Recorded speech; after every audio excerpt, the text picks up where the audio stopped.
stop tap is. If you have a leak, the quickest thing to do is to turn the stop tap off. Knowing where it is important. Is it underneath the sink? If it's not behind the sink, is it in the bathroom? Check inside the bathroom. Is it behind the pedestal or is it behind the toilet? If it's not in the bathroom, check inside the store cupboard.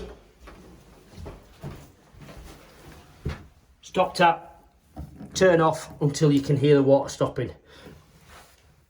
If you've not been able to locate your stop tap, there are two things that you could try. One, we are starting to install stickers on kitchen units underneath the sink telling you where your stop tap is.